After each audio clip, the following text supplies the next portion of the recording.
બધા મિત્રો મજામાં હશે અને મોજે મોજને રોજે રોજ હોય। તો આજે આપણે છે ને મસ્ત મજાનું તાત્કાલિક ઇન્સ્ટન્ટ ઇડલી બનાવવાની છે। તો એની રેસીપી આગળ તમે જરૂરથી જોજો અને વિડીયોમાં બન્યા રહેજો। તો આજે અમે ઇડલી બનાવવા માટે સાંભાર બનાવવો જોઈએ તો આપણે દાળ બાફવા મૂકી દીધી છે અહીંયા મસ્તીની, અને અહીંયા તીખી ચટણી આપણે બનાવી લીધી છે।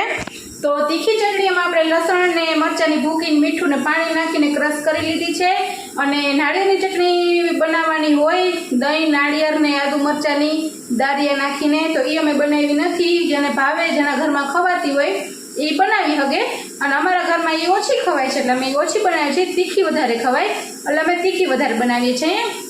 તમે વિડીયોમાં બનાવ્યો છો, મસ્ત મજાનો આગળ વિડીયો આવવાનો છે તો જરૂરથી જોજો। અને મસ્ત મજાની છોકરાઓને નાસ્તામાં દેવી હોય, ટિફિનમાં દેવી હોય, તાત્કાલિક આપણે નક્કી કરીએ નવીનનું નવીન ને હેલ્ધીમાં હેલ્ધી એવી રવા ઇડલી જે આપણે બનાવીએ છીએ, તો એની રેસીપી તમે જરૂરથી જોજો।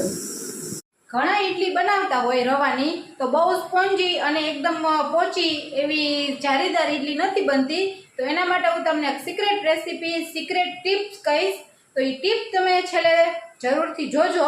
હમણાં આપણે બેટરનું કામ કરશું ને ત્યારે હું તમને જરૂરથી કહીશ। હાલો, તો આપણે રવો પલાળી દેવાનો છે।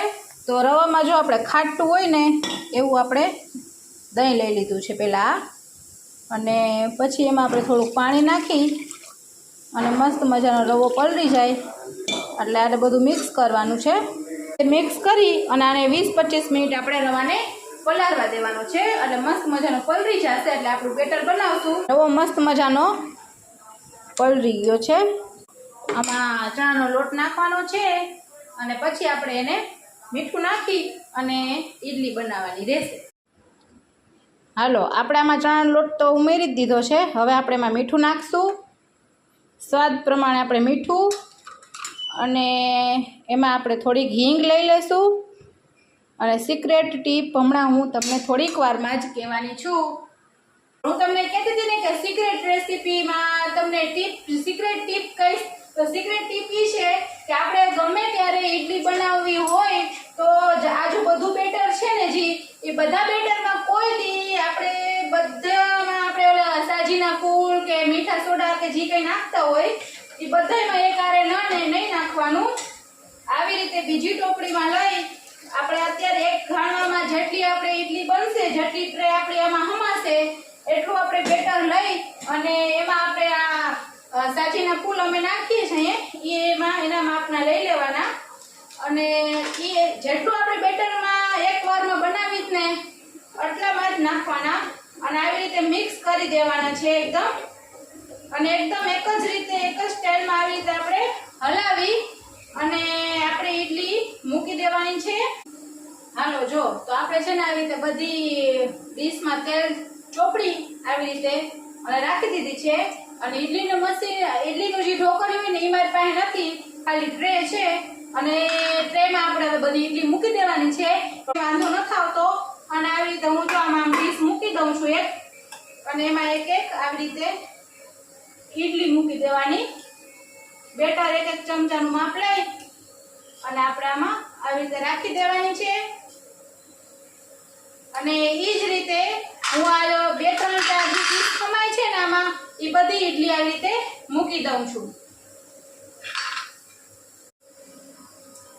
તો હાલો, આપણી બધી ઇડલી આમાં બધા બેટરને બધી ઇડલીના ડીશમાં મૂકી દીધું છે, અને હવે આપણે એને આ ઢોકળિયું ઢાંકી દેશું।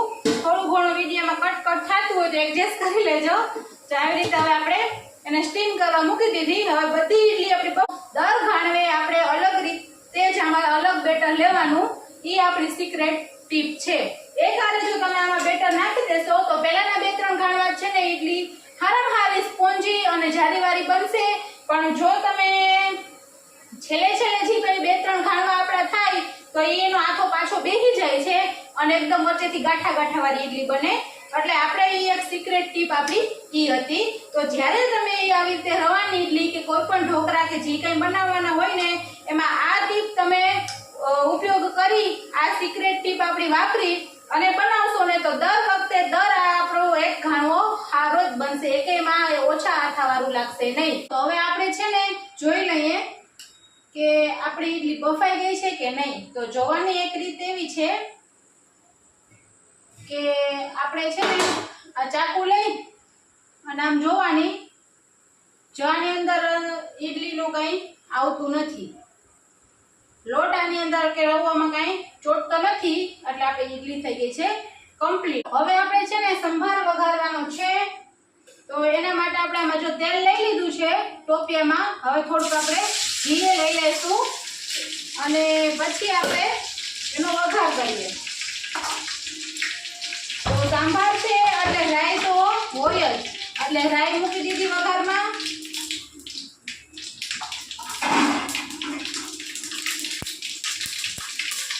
રાઈ એકદમ થઈ જાય એટલે એમાં આપણે જીરું લઈ લઈશું અને ગેસ જરાક આપણે ધીમો કરી દેવાનો છે. અને એમાં આપણે સૂકા મરચાં અને તમાલપત્ર લઈ લઈશું.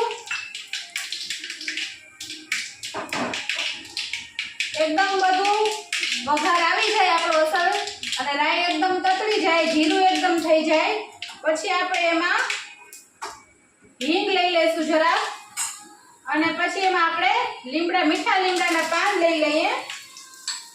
અને આ છે આદુ મરચાં અને લસણની પેસ્ટ, તો એને આપણે ઉમેરી દઈશું. અને આ છે સુધારેલ ડુંગળી, તો એ ડુંગળી આપણે લઈ લેવાની છે એમાં.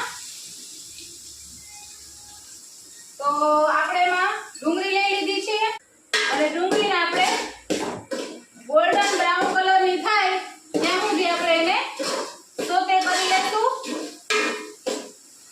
અને શાકભાજી સંભારમાં આપણે જે કંઈ ભાવતા હોય બધા શાકભાજી, બટેટું છે, સરગવાની સિંગ છે, રીંગણું, ગાજર, જે કંઈ શાકભાજી ભાવતા હોય એ આપણે દાળ બાફવા મૂકીને ભેગા જ બાફી લેવાય. પણ અમારા ઘરમાં બહુ એવી રીતે છોકરાઓને નથી ભાવતું, બધું આડું આડું આવે અંદરથી એને, એટલે અમે ખાલી આવી રીતે વઘાર કરીએ છીએ. હવે મસાલા નાખી દઈશું, સ્વાદ પ્રમાણે મીઠું. દાળ બાફવામાં મીઠું નાખ્યું હોય તો આપણે એ ખાસ યાદ રાખવાનું, નકર આપણે એમાં સરખું મીઠું બધું દાળના પ્રમાણનું આપણે હારે ઉમેરી દેવાનું છે. અને આ પછી છે હળદર અને આ છે કાશ્મીરી લાલ મરચું, એટલે કલર હારામાં હારો બહાર આપણે સંભાર ખાતા હોય ને એવો મસ્ત હારામાં હારો કલર આવી જાય એના માટે આપણે કાશ્મીરી લાલ મરચું લીધું છે. અને પછી હારે આપણે આપણું રેગ્યુલર તીખું મરચું ઘરમાં વાપરતા હોય એને લઈ લેશું. એટલે અમારે સાંભાર ને બધી રસોઈ થોડી તીખી વધારે સ્પાઈસી હોય એવી ભાવે ઘરમાં બધાને, એટલે અમે આવી રીતે થોડુંક સ્પાઈસી સંભાર બનાવવાના છે. તો આપણી ડુંગળી એકદમ હતડાઈ જાય ત્યાં સુધી આપણે ધીમો ગેસ કરી અને હલાવતા રહીશું. ડુંગળી એકદમ હતડાઈ ગઈ છે, એકદમ મસ્ત મજાની સોફ્ટ થઈ ગઈ છે. તો હવે આપણે એમાં આ બાફેલી દાળ નાખી દેવાની અંદર. મસ્ત મજાની દાળ આપણી બફાયેલી છે એ એમાં આપણે આવી રીતે ઉમેરી દેવાની છે. અને પછી ગેસ આપણે ફૂલ કરી દેવાનો છે. હાલો, જો આપણો છે ને સાંભાર હવે મસ્ત મજાનો બનવા માટે તૈયાર છે. અને હવે એમાં આપણે છે ને આ સાંભાર મસાલો આવે છે એ એમાં આપણે ઉમેરી દેવાનો છે, એટલે મસ્ત મજાનો સ્વાદ આવી જાય. અને હવે આપણે એને સારી રીતે એકદમ ઉકળવા દેશું, એટલે મસ્ત મજાનો સાંભાર આપણો બનીને કમ્પ્લીટ થઈ જશે. હાલો, જો આપણો સંભાર મસ્ત મજાનો ઉકળે છે અને એકદમ જો આ તેલ આવી રીતે છૂટું પડે ત્યાં સુધી આપણે ઉકાળવાનો. અને હવે સંભાર આપણો મસ્ત મજાનો બની અને કમ્પ્લીટ થઈ ગયો છે. હવે આપણે કરી લેશું પ્લેટ. હાલો, તો હવે આપણે પ્લેટ કરી લઈએ તૈયાર. મસ્ત મજાની આપણે ઈડલી બની અને કમ્પ્લીટ થઈ ગઈ છે. અને જો તમે જોઈ શકો છો મસ્ત મજાની સ્પોન્જી મસ્ત મજાની ઈડલી આપણી કમ્પ્લીટ છે. તો હવે આપણે સર્વ કરી લઈશું. આ આપણો છે ગરમા ગરમ સંભાર.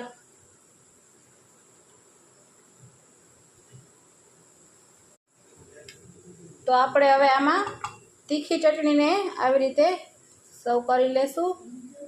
જેટલું તીખું ખવાય એ રીતે આપણે ચટણી આમાં લેવાની રહેશે. ભાવે તો આવી રીતે આપણે હારે ડુંગળીને પણ સર્વ કરી લઈએ. અમારે ઘરમાં ભાવતી હોય એ રીતે હું બધું મૂકું છું. બાકી ટ્રેડિશનલ રીતે આવું ન હોય. તો જો આપણી મસ્ત મજાની ઇન્સ્ટન્ટ ઇડલી બની અને કમ્પ્લીટ થઈ ગઈ છે. અને મસ્ત મજાની રવા ઇડલી.